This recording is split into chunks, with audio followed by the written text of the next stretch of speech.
Esta é a correção do mini-teste 2 e a primeira pergunta do modelo já está corrigida no mini-teste 1, então passo já à segunda pergunta.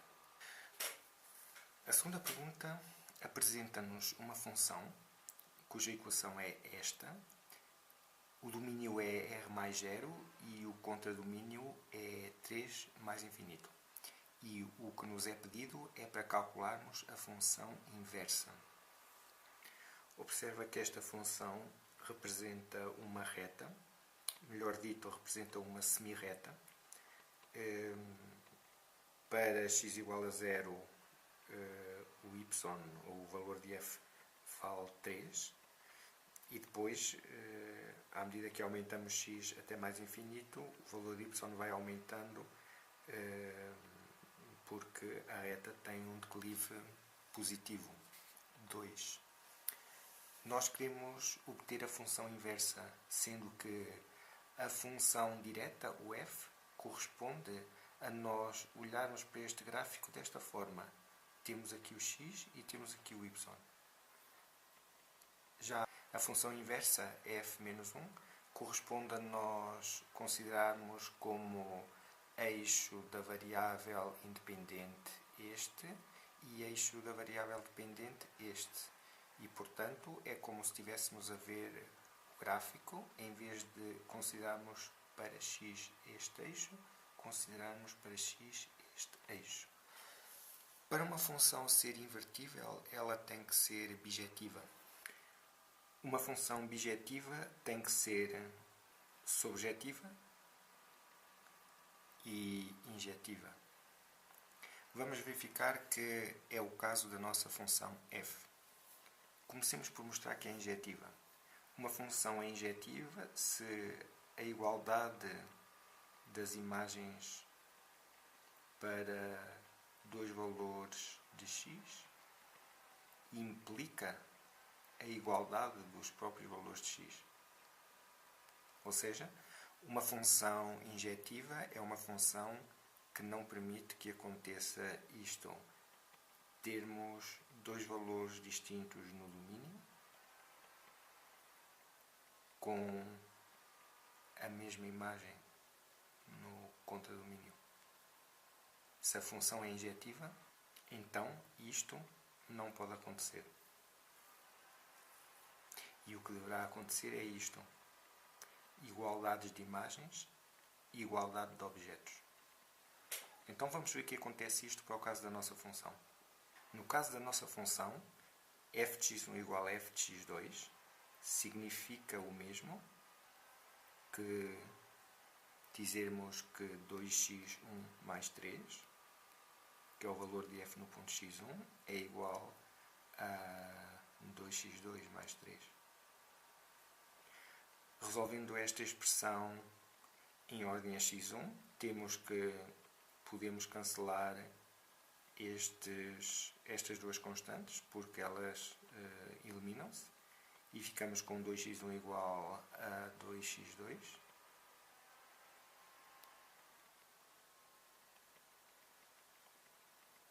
E daqui tiramos, dividindo por 2 ambos os membros, x1 igual a x2. Portanto, no nosso caso, esta igualdade implicou esta aqui. Vamos ver agora que a nossa função é subjetiva. Uma função subjetiva é uma função que tem um domínio D, tem um contradomínio, e qualquer valor do contradomínio é a imagem de algum elemento do domínio. Quando isto acontece, dizemos que a função é subjetiva, ou seja, a imagem da nossa função f é igual ao contradomínio da função f. Como é que nós mostramos isto? Como é que mostramos que isto acontece no nosso caso? Consideramos a expressão da nossa função e vamos ver que valores de y é que a função pode assumir. E olhando para a equação que está deste lado, a função pode tomar qualquer valor de y. qualquer valor real, porque se quisermos que a função tome um certo valor y, tudo o que temos que fazer é substituir aqui em x esta expressão. Por exemplo, se eu quiser que a minha função assuma o valor π,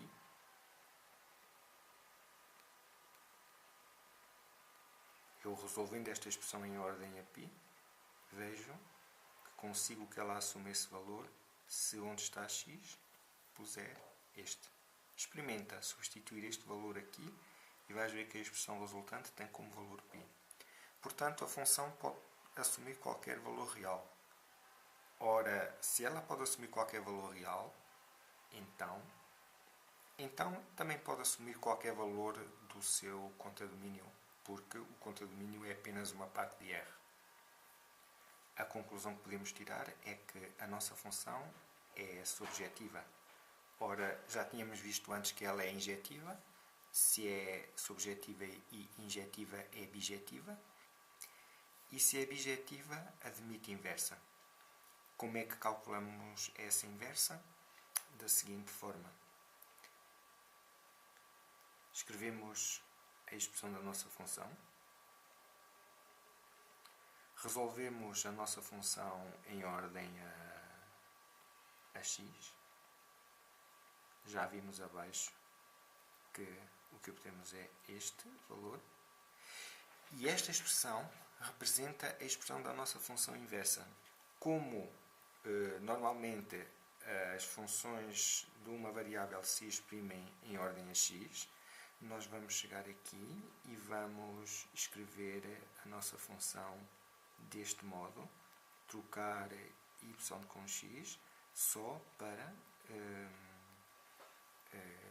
a função aparecer escrita nesta forma, que é a forma standard, fx igual a uma expressão em x. Nota que aqui tinhas um f de y, tinhas uma expressão em y. Portanto, limitamos-nos a trocar estas duas letras.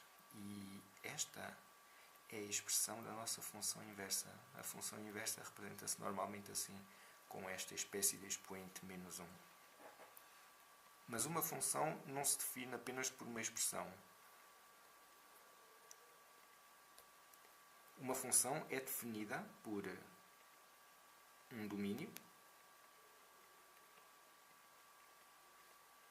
e um contradomínio.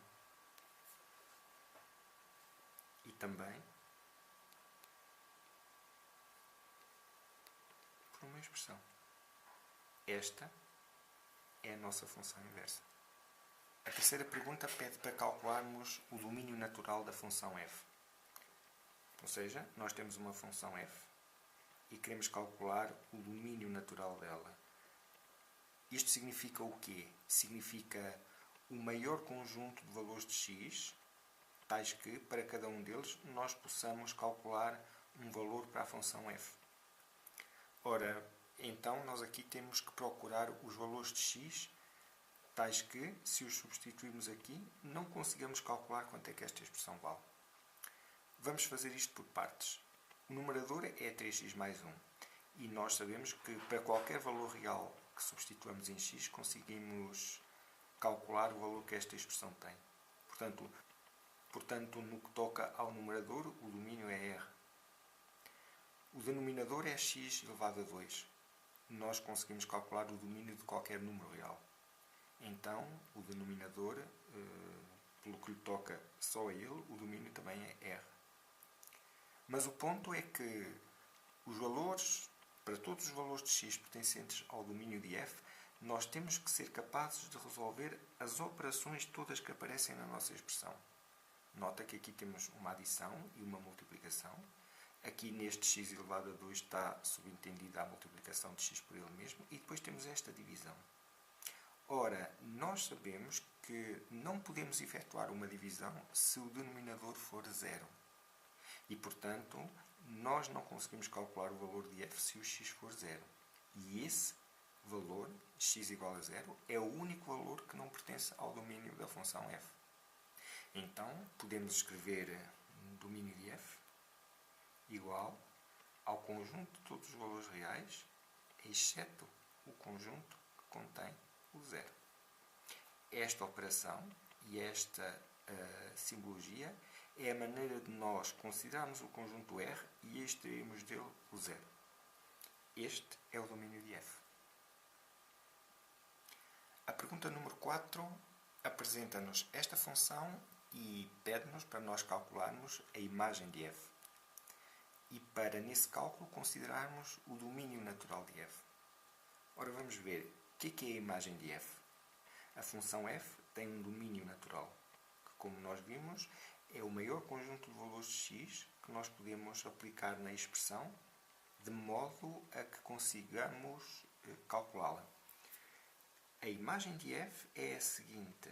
Nós temos o contradomínio de F, a função F transforma elementos, objetos do domínio, em imagens no contradomínio de F, e a imagem de F é o conjunto, a parte do contradomínio de F que contém todos os valores que são imagens do domínio de F. Se a função for subjetiva, como nós já vimos, este conjunto, a imagem de F e o contradomínio de F são iguais. Mas se a função não for subjetiva, nós sabemos que há elementos do contradomínio que não são imagem de nenhum elemento do domínio de F. Ora, neste caso nós temos uma função simples e podemos calcular a imagem dela com um conjunto de passos de cálculo muito simples. Por exemplo, podes considerar que, tomando a raiz de x, que o gráfico da raiz é uma curva deste tipo, e se considerarmos agora raiz de x menos 2,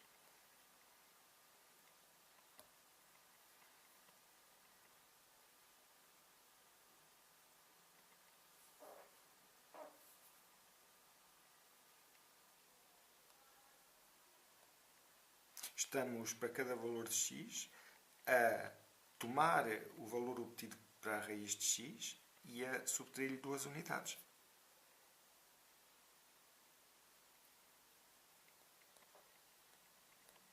Ou seja, fazemos este arrastamento para cada valor de x. E agora, como é que nós vemos qual é a imagem de f? A imagem de f, nós vemos qual ela é no eixo dos y. É o conjunto de todos os valores que a função assume. E nós vemos que o valor mais baixo é menos 2, que a função assume quando x é 0. Nota que o domínio natural desta função é r mais 0, que são os valores que podemos pôr aqui de modo a calcular esta raiz. E depois obtemos como imagem todos os valores maiores que esses, porque esta função, embora este gráfico possa não dar essa ideia, não está bem feito, esta função é uma função crescente e tende para mais infinito quando o x também tende. Portanto, a imagem de f é este intervalo, imagem de f, fechado em menos 2 e aberto em mais infinito. Na pergunta número 5 temos duas funções, f e g, dadas por estas expressões, e queremos calcular o seguinte. Queremos calcular o valor da função composta f após g para x igual a 2 e queremos calcular o valor da soma de f com g no ponto 2. F composta com g significa f após g calculada no ponto 2. Ou seja, nós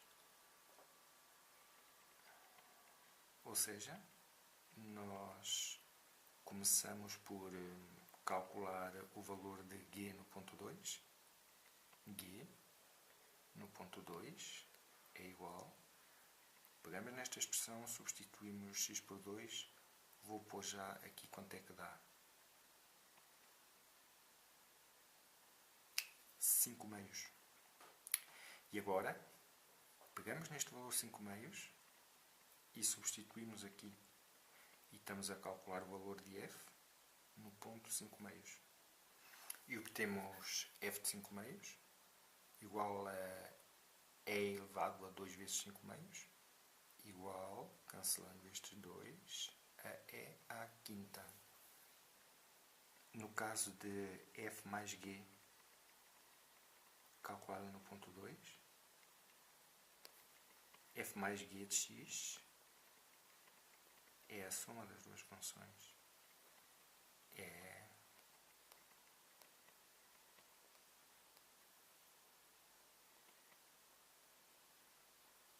É esta expressão.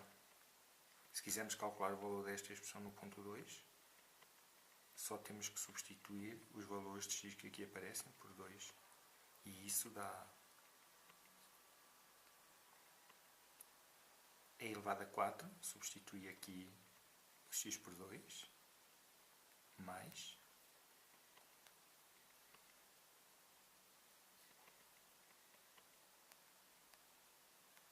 5 meios, substituímos aqui o x por 2.